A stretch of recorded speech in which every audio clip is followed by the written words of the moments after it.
All right, so we are recording. All right. Well, good evening. I am LaRonda Thomas. I am the district parent champion of Cincinnati Public Schools, and I oversee our parent and family engagement division within our district. Tonight's session in our Parent Academy will be focusing on PSC, PBIS, and you. And this presentation is brought to our parents, guardians, and caregivers by our social work team and our positive school culture team. So I'm going to give a moment, pause a moment, and begin with Dr. Mack with her introduction, please. Good evening. I am Dr. Yajita Mack, and I'm the Director of Positive School Culture. Ms. Burrows. Good evening. I'm Meg Burrows. I am the Bullying Prevention School Social Worker, part of PSC. Ms. Hayes. You're muted. Sorry. Hello, I'm Sarah Hayes. I'm a school psychologist with the Positive School Culture team. Wonderful. Thank you. And Ms. Jackson, would you like to introduce yourself? Sure. Yes, I'm Adrienne Jackson. I'm a parent of 2 children in the district, and also I am a school social worker at John Gilligan Digital Academy. Wonderful. Thank you all for joining. So we're going to go ahead and get started, and I will control your slide deck. Just tell me what you want me to do and when you want to start. All right. So we would like to say thank you, everyone, for joining us. This is work that needs to be done, but we are so passionate about it because it has such an effect on improving student outcomes. So thank you for being here. And Ms. Thomas, ready for next slide, please?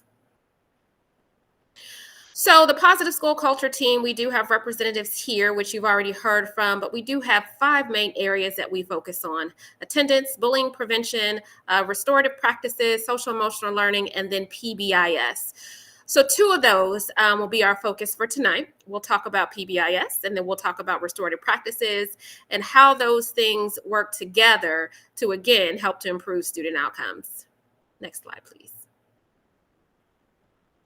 Our chief one, and this is not just for the Positive School Culture team, but as educators and as we know as supportive parents, this is our belief that our chief one is someone who will inspire us to be what we know we could be. So we know that we will not always get a student who's ready to learn. We'll not always get a student who comes in on 10 and very happy. We'll not always get a student that comes in on 1, but how do we support a range of students that comes in from 1 to 10? And we want to make sure that we are equipped with the tools to be able to do just that. And we also want to make sure that you as parents, we're working as a partnership to make sure that we all have those tools to be able to support our students. Next slide. So this is something that's near and dear, and we do say this in our department a lot. So we have, and if you have seen the great news about our district in terms of helping our students to get back on track in a small amount of time, especially from that COVID growth, we have a lot of opportunities to really help our students learn. So if a child doesn't know how to read, what do? We teach them. If a child doesn't know how to swim, we teach them. If a child doesn't know how to multiply, we teach them to multiply. If a child does not know how to drive, we teach them to drive. But if a child does not know how to behave, what do we do with that student? Do we teach them? Do we punish them? Do we ignore them? So this statement here, these statements together all encompass what we like to call our mission in the Positive School Culture Department, is making sure that we are helping to teach students appropriate expectations for behavior. So if they don't know, we do have to teach them. Next slide, please. So there was some pre-work. A lot of pre-work went into helping to get us up to speed in terms of helping to teach students expectations and how to behave. And so some of that work went in last year when there was an overhaul, a redo, or a look and reflective process looking at our code of conduct the way it stood. And so 2 main areas that the code of conduct was updated, you'll see those here, was clarifying and emphasizing the role of restorative practices. And then the second one was updating some definitions so that parents, students, families, administrators, and teachers, all staff in the building really have a clear understanding of what certain words mean, the definition of some of the leveled offenses, and really how are we supposed to approach a student who happens to violate the code of conduct, and how do we make sure he or she does not make that same mistake again. Next slide, please. So what the district has done this year is really put a focus on restorative practices. So supporting the overarching goal of strengthening the school climate by changing the mindset, building community, and repairing relationships, a journey that must center equity. So the goal is to make sure that we are repairing any harm that's done when anybody happens to violate the code of conduct, have a contentious situation, have something that they don't agree with, or just a difference of opinion. How do we, as students, as adults, as faculty members, as parents, how do we interact with each other to make sure that both of us are heard and we can come to some type of resolve, even if we don't agree? But how are we doing that respectfully? And if someone is harmed, how do we repair that harm? So that quote speaks a lot because most people don't like change. And so with restorative practices comes a huge change in mindset of how we're approaching situations. And as you know, there are 3 different types of change. The traditional change, we do the same thing we've done before. This time it might be better and it might be cheaper. There's another definition for that. They do call that insanity. You're going to end up in the same place. Transitional change, organizations make a small change in specific behaviors, remove the old practice, introducing a new one, whether the old one was good or not, introducing something new. So throwing the baby out with the bathwater. And then the transformational change, which is what we like to say about restorative practices, creation of a new mindset, a new way of thinking. So we will not continue to approach it the same way that we did before, but that doesn't necessarily mean that the strategy, the standard that was there was inappropriate, but maybe we need to look at a different way of approaching what we have. So restorative practices looks at 5 different things: relationships, respect, responsibility, repair, and reintegration. And typically when you're looking at when someone has harmed someone else, when someone has offended someone else, in our case, when a student has violated the code of conduct or made a mistake as it relates to the code of conduct, those first 3 we can kind of see those. Those last 2 bullets there of repair and reintegration, those are really the focus of restorative practices, because we really don't have an opportunity in normal interaction. The way discipline has been done before, there wasn't an opportunity to repair that relationship that had been harmed because of the violation of the code of conduct, because of the mistake, and then reintegrating a student that transitioned back into that same space where he or she may have made the mistake. And so restorative practices really helps us as adults be able to guide those conversations, guide that reintegration, guide that transition back from a mistake for students and for staff. The good thing about restorative practices is not just for school. This can be done with your personal relationships, your professional relationships, inside of school, outside of school, at work, which is why we feel like this is a really good practice that we will start with our adults and our staff that are working in the district, and then eventually transition to allowing our kids to continually see that in the classrooms, to have that constant language be used, to have a consistent framework and discussion to happen when a mistake is made or when something really good happens. But really the opportunity for our educators, for our staff in the building to be able to practice this dialogue outside to help strengthen their toolbox. Next slide, please. So we talked about restorative practices. We gave the definition. We gave an overlook. So it is not necessarily something that there's a step 1, 2, 3, 4, 5. This is an opportunity to really change the way that we're interacting. So provides a specific set of proactive, responsive strategies for strengthening relationships. The whole basis of restorative practices is relationship. There were 5 R's there. Relationship was in those top 3. It's very important that we know how to interact with each other, whether we be staff, students, parents, our community, so that we are repairing harm, 1, but 2, we are making sure that our overarching goal of strengthening student outcomes is apparent in all of conversation and discussion. Next slide, please. So with those 5 areas that we discussed at the beginning, there are 3 or 4 that we want to make sure that we highlight here and show how our department really works with all of those together in an overarching umbrella of making sure that our schools are safe, and our schools bring a sense of belonging to everyone who enters those rooms.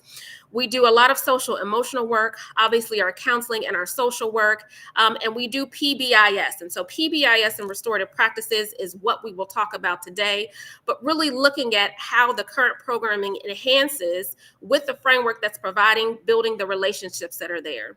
So PBIS will focus a lot on making sure that we are teaching students expected behaviors, making sure we highlight the great things that are happening, making sure we understand what it means when something doesn't go the way that it's supposed to as it relates to the code of conduct or an expected behavior.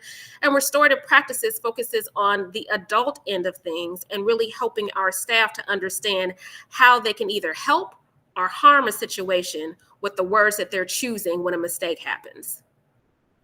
Next slide, please. The goals of restorative practices are similar to those of PBIS. Again, to build a safe, respectful, and productive learning environment. That is our overarching goal. What we say matters, what we show matters, how we interact matters, and ultimately we want it to be an environment where everyone feels a sense of belonging and they feel safe. Safety, a sense of belonging, means improving student outcomes. Another goal is to establish a positive school climate where students and adults have strong positive relationships, and students understand what is expected of them as learners and at school.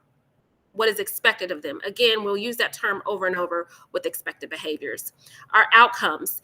If we strengthen our relationships, if we strengthen how we talk to students, if we strengthen how we interact with each other, if we strengthen how we make sure that parents are involved and strengthen our partnerships with the community, these things should happen. So restorative practices and PBIS have those goals, and these should be our outcomes, which is what we want to see. We know that we do have some challenges and that we need to look at in our school district, and we want to attack them using restorative practices and PBIS, and these things should happen. So we should have a reduction in the number of suspensions and expulsions. If I feel like I'm a valued member of this school community, I feel a sense of belonging, I likely will not violate the code of conduct. One, because I know what the expected behavior is. I know what making good choices is about. I know if I make the wrong choice, while I may still have a consequence, I know what it means to come back from that. And so I will not repeat that behavior again. Reducing the number of behavioral referrals, reducing racial disparities and exclusionary discipline.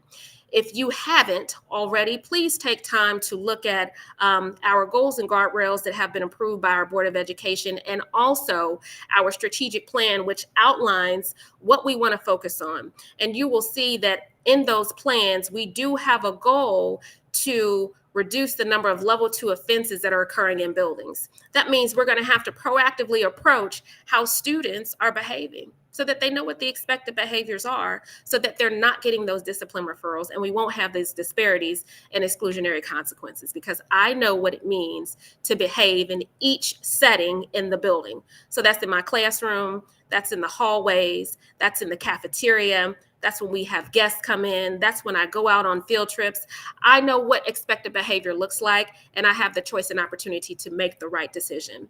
So we will see increased academic performance and engagement, increased staff and student perceptions of school climate, and then identified increase in social emotional capacity. So how do I, with all of my big emotions, understand how I react, how what I say really affects the situation, and what do I do when I get those big emotions? So really equipping them with those tools to be able to do that.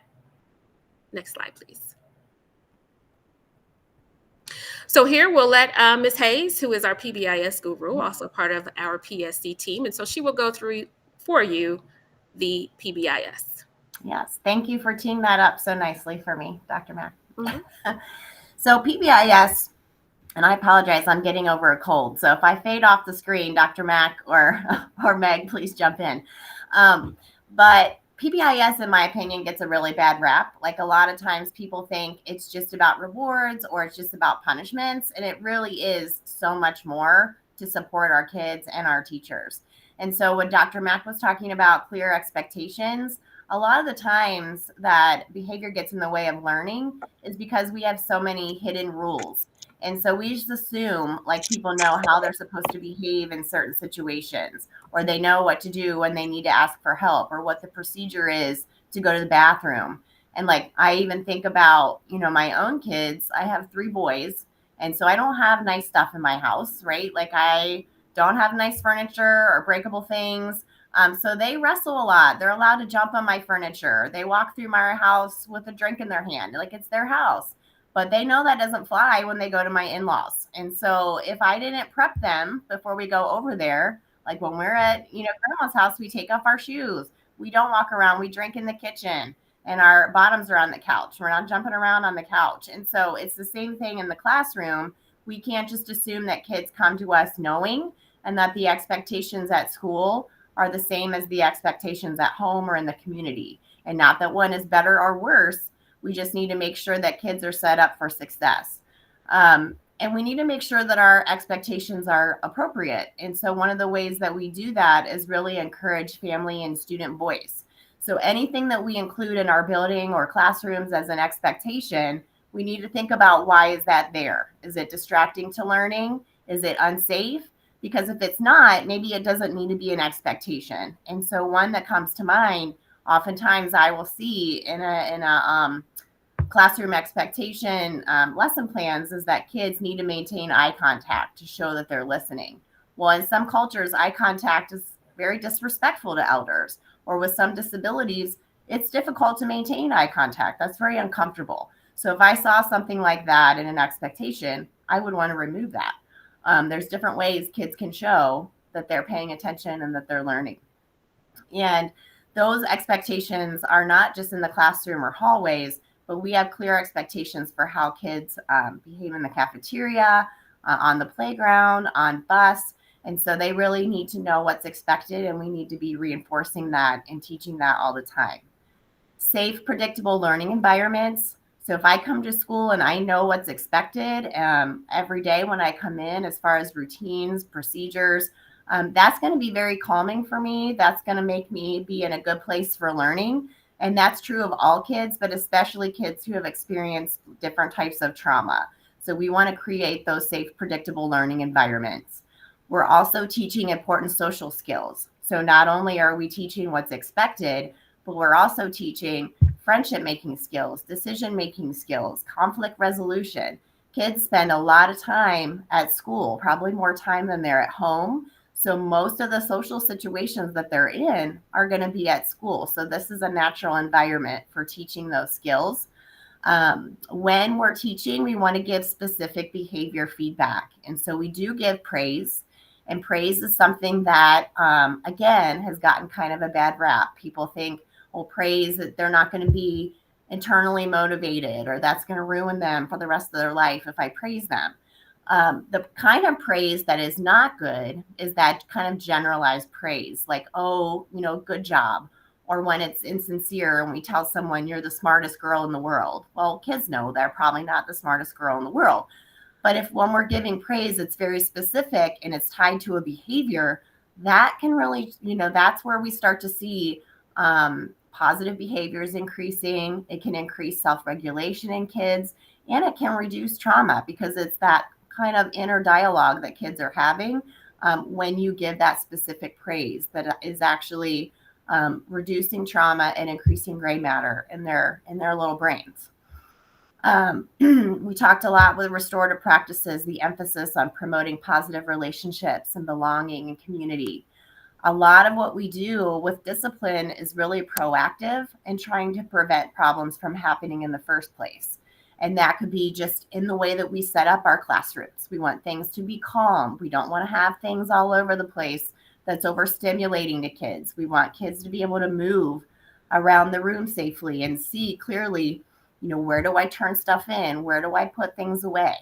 It could be in the curriculum. We want to make sure that it's engaging and that it's relevant and that it's at their instructional level, that we're supporting them so they can access the curriculum. Because if they're not, then we can expect to see some, negative behaviors happening. And then again, when a problem does occur, we're focusing on reteaching that expectation, focusing on the problem behavior. We're not focusing on that the student is bad and we want to get rid of that student, but we're really focusing on what we want them to do and how can we support them. It's about being there with them and how can we help them meet that expectation. And then finally, PBIS provides a lot of adult support. So we do a lot of professional development on how teachers can teach all these skills to set up their classrooms, to promote positive behaviors, to handle discipline, procedures, and teaming. So you'll hear later about how ways that you can get involved with PBIS in your school. All of our schools have PBIS leadership teams, and that's a great place to do that. Next slide, please. And then with PBIS, so we, it's kind of a system or structure that we can provide a continuum of supports for students. So we call this tiers of support. And I always kind of think of it as an ice cream cone, like a triple dip ice cream cone. We all like those, right? And so our first dip is what we call tier 1. And that's something that all of our students get, core instruction. So all of those things we just talked about, the clear expectations, routines, procedures, praise, skills instruction, all of our kids get that. Some of our kids, in addition to that tier 1, need a little second dip on the ice cream cone. And those kids need more practice with those skills that are being taught in tier 1. So if all kids are being taught about how to handle a problem with friends, we might have a small group of kids who need a little bit more practice and feedback on that skill. So they will be getting that tier 2 instruction. And then even a fewer number of kids may need some more intensive, more individualized intervention. So they're still getting that tier 1, that core instruction, but they may need a little bit more specific behavior planning and support that might include some connections to some outside resources for them or even their family. Next slide, please. And so I know Dr. Mack already talked about the outcomes of PBIS and restorative practices. This slide is just here to let you know there has been a ton of research on PBIS. We're talking over 30 years of research and continues to be more research in these areas of improving student outcomes, reducing exclusionary discipline, especially for our students of color, and improving teacher outcomes, making teachers feel more confident in their skills. So, you know, kids are in the classroom learning and teachers are able to teach. Next slide, please. So I wanted to pause for a moment, if we could, because I know we have some families that have joined us already. And I want to give an opportunity for anyone, if they want to share a question, if they have a question in regards to PBIS, if there's anything in regards to the classroom, if there's anything in regards to at home, or anything that, if there are any parents that want to share or have a question, this would be just a little breaking point so I can give you guys an opportunity to activate your voice in this space, because this space is designed for you. It's designed for you as well. So they don't have questions yet, but I'm going to be that person, because I am a CPS parent of 4 graduates, and I've been in the space of PBIS space at the school. And there was a couple of things that you said, Dr. Mack, in regards to restorative practices in the classroom, like those habits. Like I remember you said, if we do this in the classroom, and my question is, if we do this, but what does the how look like? So what can a parent expect if something is happening in the classroom and they have a student that is unruly? We'll just say they're unruly right now. They're trying to readjust themselves, and the teacher is teaching. What does a how look like? What is the how to get them back in alignment to be able to continue with instruction? So this is where, to be quite honest and to be completely transparent, this is where that mind shift comes in, especially for most of our veteran teachers and even some teachers who may have just come out, although they are looking for strategies. So it's a little bit easier for them to internalize. Again, when we look at change, and our grandparents have often say this, there are two things that's constant. One of them is change, and the other one is change. And nobody likes to do it. Everybody thinks change should happen, except for when we're talking about ourselves. The same thing for rules. And for right now, our goal is to have everybody trained on how to approach situations. So there's a disruption that is happening. You don't want it to continue, but the overall goal is not to say, go to the principal's office, go sit in ALC, or at this time, go to my partner where you can have a timeout.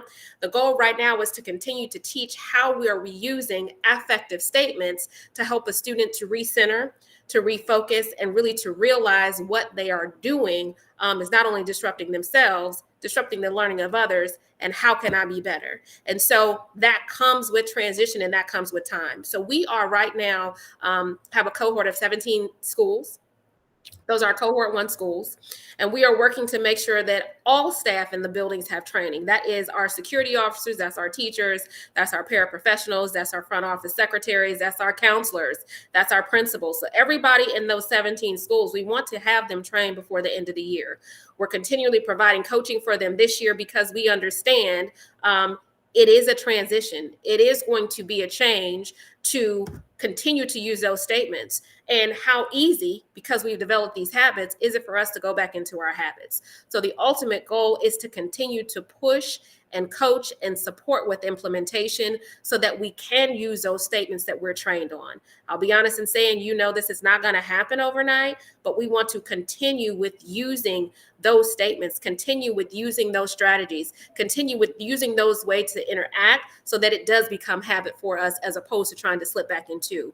Once you start seeing some improved student outcomes, it will be easier to say, aha, that worked. So let me try it again in this way, or with this different kid, or when I'm interacting with a parent. That's what we like to see happening, but it's going to come with practice. Practice. And so that's what we're pushing right now with our 17 schools. We're offering extra coaching, extra training that will not just stop at the end of this year, but it will go through next year. And it's a 3-year process. So after 3 years, that's when most times you see the effect of change. And so we're going to keep with coaching in those 17 schools. So, and then year 2, we'll have another 20 schools and we'll keep up with them for 3 years. And then year 3, the same thing. Wonderful. Thank you, Dr. Mack, for sharing that. Mm-hmm. And then I also had a question for you, Sarah. So you had mentioned in regards to PBIS and professional development is offered to the teachers in the classroom. So let's switch that for a moment. What does that, is there a professional development model for parents to reinforce what was taught in the classroom to be also facilitated or to be re-encouraged at home?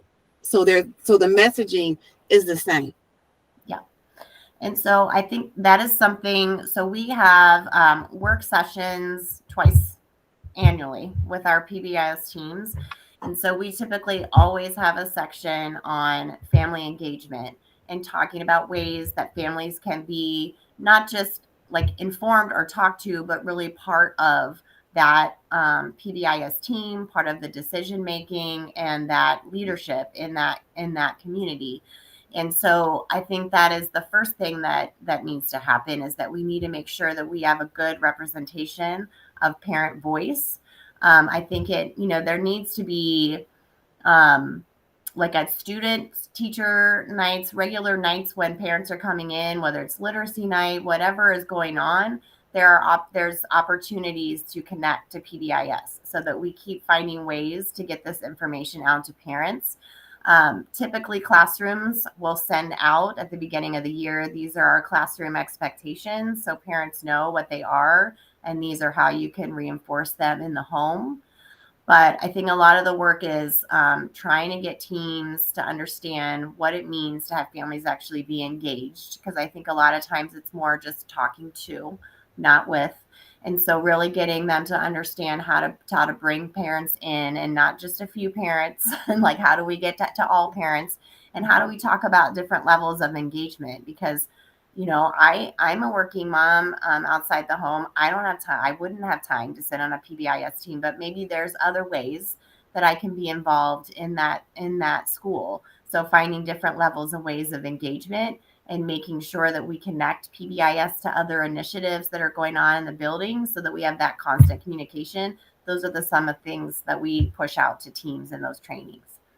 Wonderful. Thank you. Thank you for sharing that. Now I'll go ahead and proceed with our normal programming. All right. You got a question in the chat, Ms. Thomas. All right. It says, this is great info. Have just a few questions. Are there specific policies or practices within each school so we know how this is being implemented is the first question. Does anybody want to respond to that one first? Sure. Go ahead, Hayes. I saw you taking my. I was just going to say, and we can tag team, but all of our buildings have a building PBIS plan. And so we have core elements that are the same that have to be included in every building.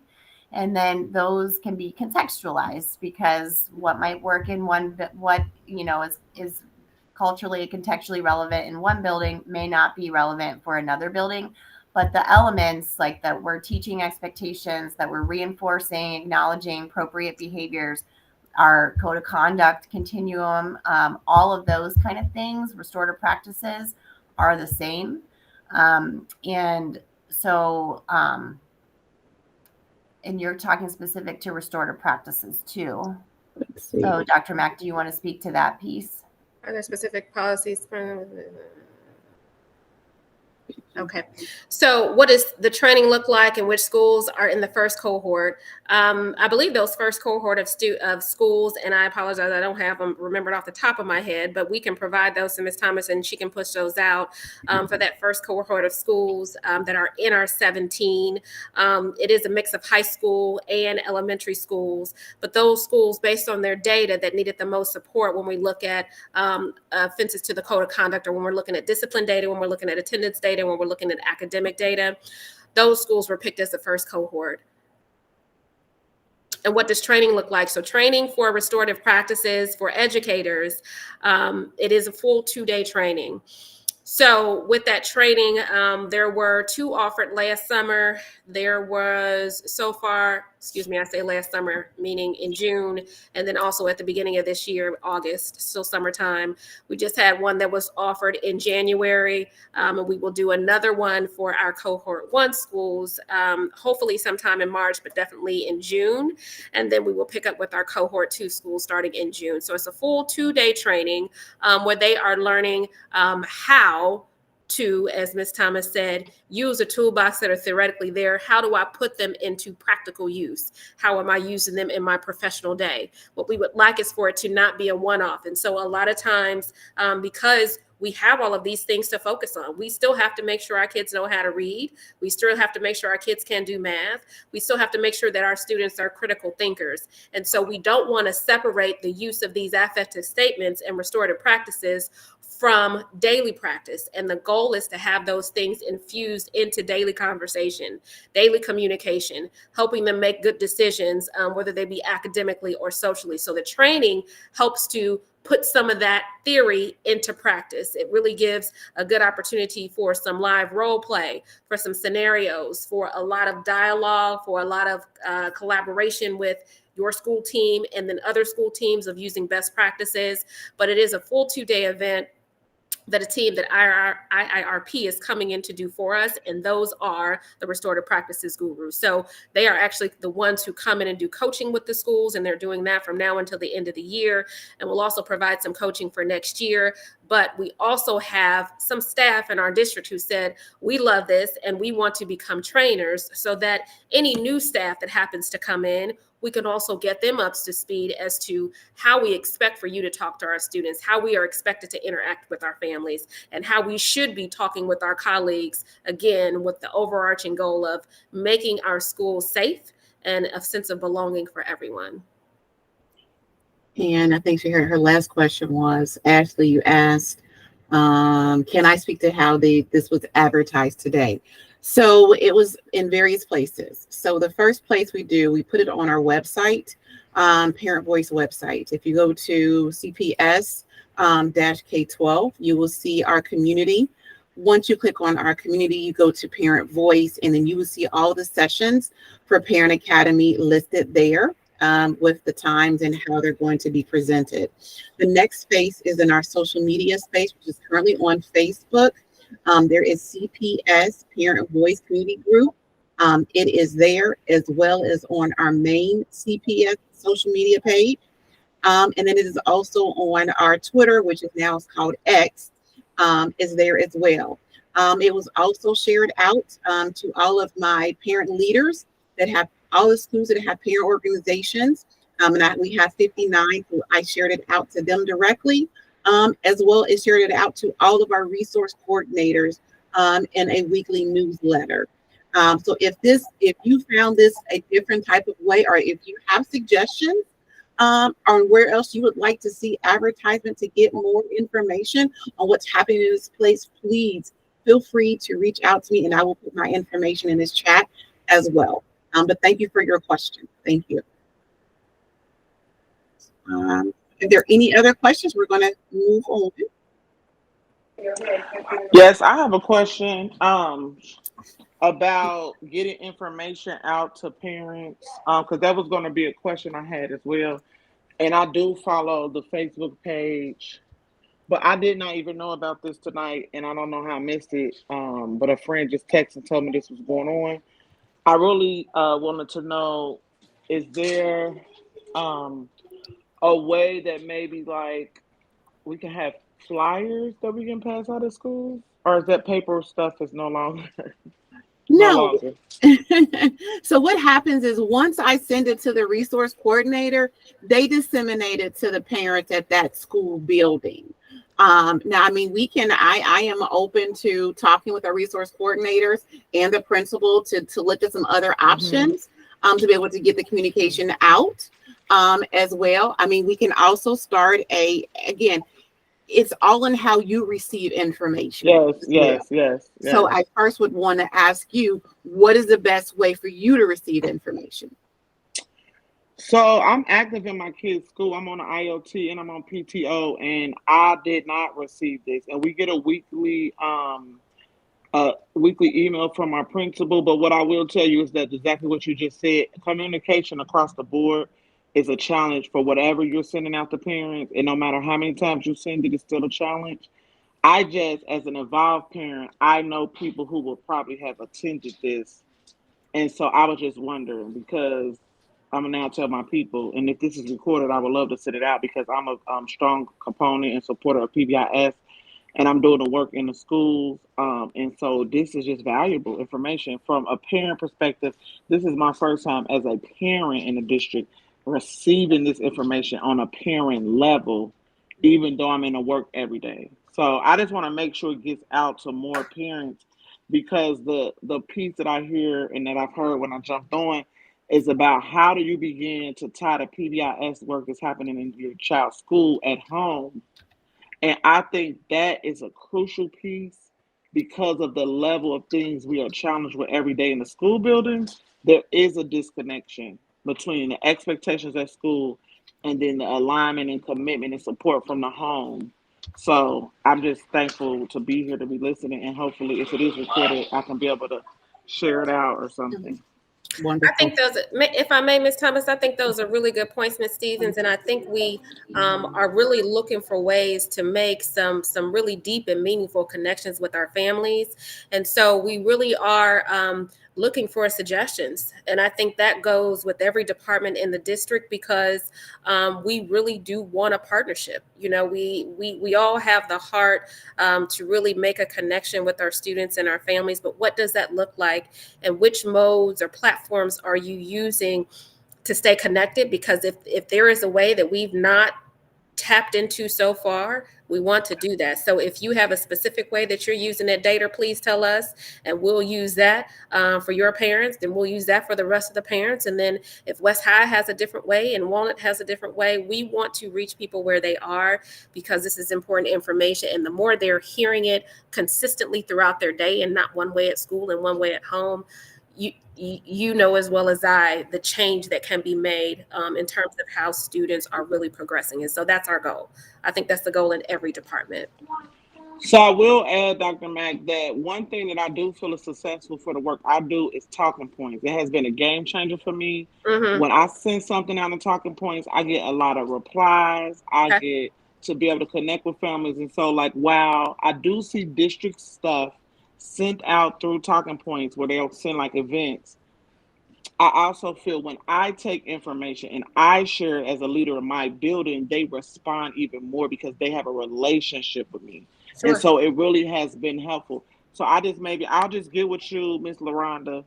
Mm-hmm. And I work at Dater High School, but my kids are in the district at GME and at Dater High School. But I just really know the power of connection and also like the value of educating our families. So Right, right. Thank you, Ms. Stevens. Now, and I will also share, and I'm going to come to you, Ms. Jackson, in one quick moment. That Parent Academy. So this is a arm, a umbrella under Parent Voice that I launched in October of 2023. So this is relatively new.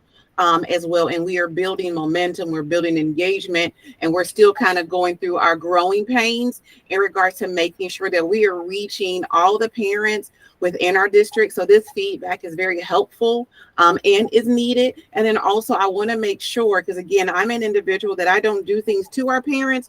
I do things with our parents. So also, if there are other programming, there are other resources and information that you would like to be able to have and have come through the academy, please also activate your voice in using that space for this as well, as we continue to build. But thank you for that feedback. I definitely appreciate that as well.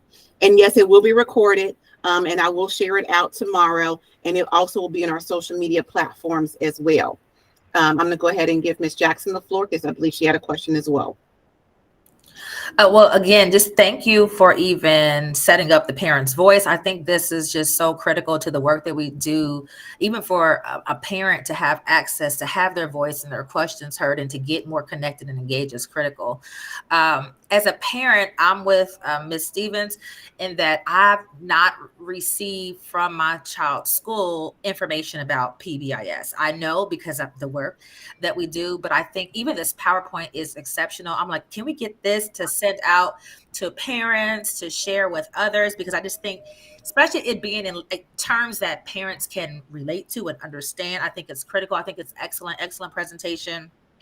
And anything that, that I can do to support the work that's already happening, I'm definitely interested in doing so and connecting more. But just agree, making sure the parents have this critical information, especially even I'm always trying to advocate for the digital learners who are even sometimes more disconnected, but just having access to this information shared has just been, this is great.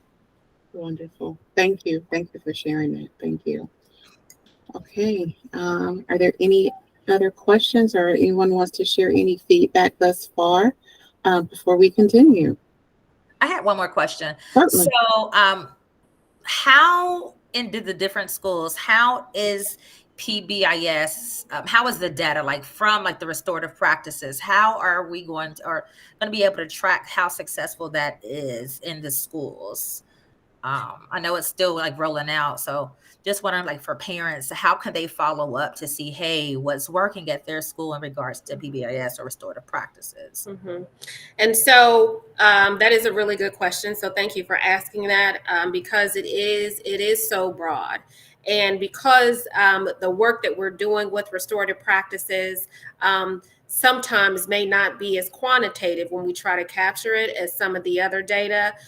We are really looking for those look-fors that we touched on maybe a few slides ago when we're looking at our discipline data and we're looking at those numbers of level 2 offenses decrease. We're looking at the numbers of exclusionary consequences decrease. Whereas before in Ms. Jackson's class, maybe if a student had disruptive behavior, he was sent to the ALC. Whereas now, if there is disruptive behavior, there'll still be a log entry, but I can still see now that there was a restorative piece that was added to that, and the student is now kept in class. So we're kind of trying to look at the data that may be qualitative in a quantitative way, and those are ways that we'll be able to look at it by a decrease in some of the exclusionary consequences, our disproportionality data, looking at how students are staying in class, staying engaged, feeling a sense of belonging, using our check and connect to make sure that students are really getting with their teachers as they should be, and them having some positive data to be able to bring back, but really using some of that qualitative information to quantify what's happening.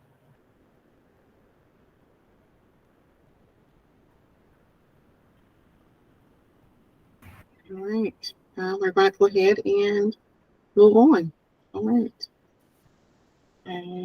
Are we going to the next slide, or are we still on this slide? We'll stay on this slide. Okay. There's such good discussion. I hate jumping in now, though, because I love hearing all the questions and what Ms. Stevens and Ms. Jackson and everyone have had to say. It's so important. But I will do my bit and we'll go fast.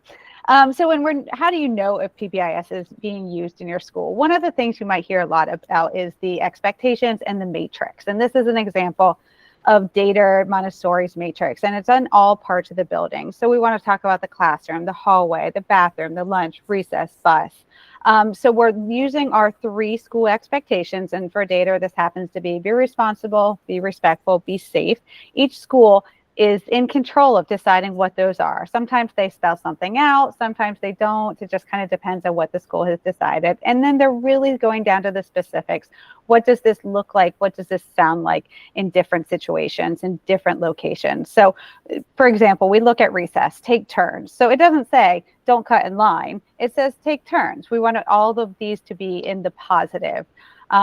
Play nicely and share, pay attention to the bus driver. So we're using very specific language for each different area in the locations for be responsible, be respectful, and be safe. So this is one way you would know PBIS is being used in your school. You might hear your kids talking about this.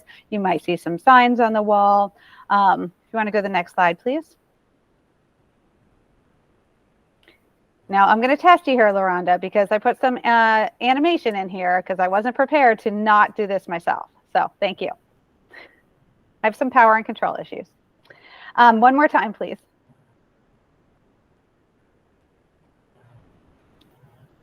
Okay, well, here we have an example of the Withrow Tiger Roar. So their expectations, the 4 areas, they have 4, be responsible, order, achievement, and respect. So each of their areas, so they'll have expectations in the classroom that go along with this roar, expectations for the hallways.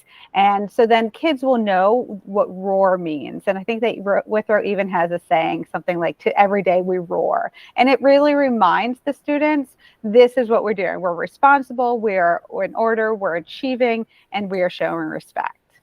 The next picture that's supposed to come up is one of our elementary schools that has a lot of our Spanish-speaking families in it. And so they have their expectations in Spanish and in English. If you want to click it again, maybe my picture will come up, Ms. Thomas. Yay, there it is. Okay. So they are the Toros, and they are which is bull. This is for the bus. This is their expectations. And they actually took pictures of their students showing the expectations in Spanish and in English. And this is on their wall. Their expectations are be respectful, be responsible, and be a problem solver. And these really terminology is something that you could do at home as well. We'll talk about that a little bit later. So the be respectful, be responsible, be problem solver, think about how you would use that in your home. You know, how do we show respect for our family members? How do we show that we're responsible when we're getting ready in the morning?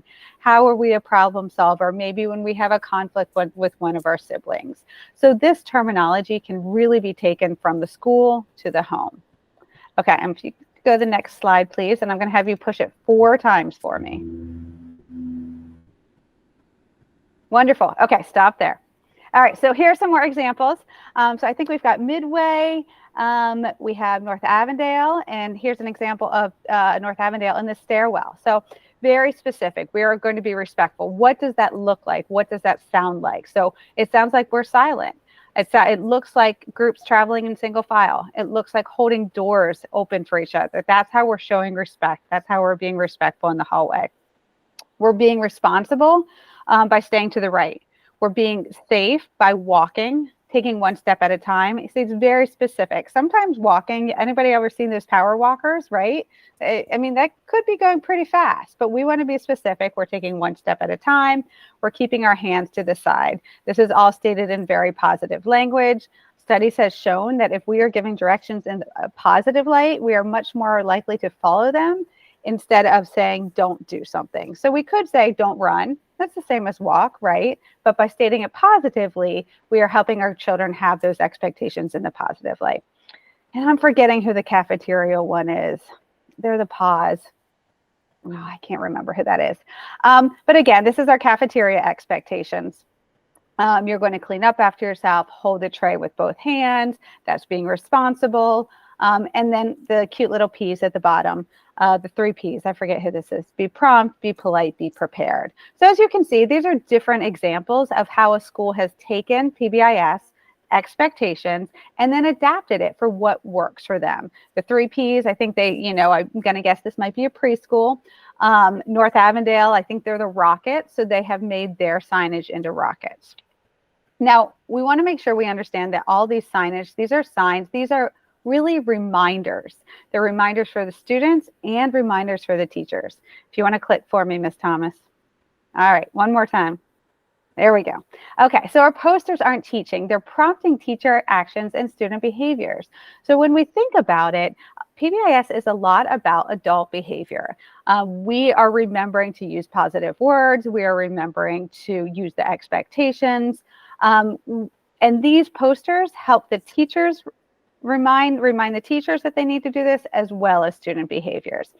In the teaching mode, multiple times throughout the year, schools will get together. A lot of times it's the beginning of the year, right after a break. Sometimes we need that reminder in the spring as well for reteaching of those expectations. And that's when kids are taught, maybe in the beginning of the year, it's more long-term. They go to the cafeteria, they sit down, they learn the expectations, and then maybe after in January, we come back, it's a little bit of a shorter lesson, but they're showed this is what the expectation is. This is how we do it. This is how we walk in line for each different area of the school building. Okay, if you want to go to the next slide, please. Okay, so what does PBIS sound like? So we talked a lot about the looking like. We talked walking, being respectful, but what does it sound like? These are some of the things you might hear if you're in your kid's school. You might hear an error correction. So instead of saying, don't call out, you might hear a teacher saying, please raise your hand before calling out your answer. A pre-correction, if they're having a guest speaker come in, you might hear the principal, assistant principal, or a teacher say, students, remember to be active listeners for our guest speakers. Just reminding them. We all need reminders of what those expectations are. If you could click for me, Ms. Thomas. If you want to click through the slide, you can. So here are some more examples. Thank you. More examples of what it might sound like in the school. Positively stated expectations. Keep your hands to yourself. Thank you for being safe by walking the hallway today. Something you also might hear when your kids come home from school. Hey, Mom, we learned about and practice cafeteria expectations at school today. It might be something that they come and they tell you about. We lined up. We practiced walking the hall today. Another thing you might see when your school is using PBIS is that active supervision. This is really more of a look like than a sound like, but it's adults in the cafeteria at recess, moving around, interacting with the kids. There's gentle reminders. Thank you for putting your tray up. Thank you for picking that up. And scanning to see what's going on. As parents, we all know if a house is quiet, something's going on, right? If a house is loud and noisy, the kids are having fun. And so it's that knowledge of what's going on. What are the kids doing? Is something about to pop off? Is something going, the kids are having a conversation, just kind of scanning, knowing what's going on. So these are just some things you might want to look for, listen for in your school to know, is this going on? Is PBIS used in my school? Any questions about that? I think that's my last slide. Any questions about kind of what PBIS looks like and sounds like in the schools, and if it's happening in your child's school? All right. I have a question. Oh, yes, ma'am. Go ahead. For the PBIS leadership team, we talked about it, I think, a little earlier. Can parents be a part of that, or a parent representative, or that is just school staff? Parents can absolutely be a part of the PBIS team. And so we are stressing that. We will tell you that there has been some change and there has been some transition in all of our teams so far this year. And so we have done kind of a redo, a start over, a really foundational piece of what should your team look like and who should be on the team. And that includes staff, that includes parents, and that includes some students. So we have encouraged buildings to look at their team makeup, make some changes if need be, but also to invite parents to be a part of that team. Yes. So how can we become involved? So Ms. Burrows went a lot over what does that look like, PBIS in schools, and how do I know if my child's school is using PBIS on a daily basis? So how do we get involved? And Ms. Jackson brought up something very good. Get involved in the PBIS initiative. As Hayes has already gone over, every building has a PBIS plan. So you can ask, where's that plan? Where can I find that? What does the classroom matrix look like? What words are you using or phrases used in your school that defines your school? Be respectful, be responsible, be safe. And how can I then at home have those same words when I'm interacting with my student? And not that I have to change everything that I'm doing, but certainly add that as a part of my repertoire. Thank you for being responsible. Thank you for being safe. Thank you for helping your sister be safe. Thank you for walking across the street safely. Those types of things when we're doing those things at home. So learning more about PBIS, please be sure to reach us, and our contact information is at the end of this slide deck, and we will make sure that that is also shared with Ms. Thomas, so that can be available to you as parents. But feel free to contact us if you'd like to learn more about PBIS. We'd be happy to share some resources and those things that are going on. And questions that you can ask when you are in school. What are the school-wide and classroom behavioral expectations, as we just talked about? What's that matrix look like? It's shared in your plan. May I also have your plan?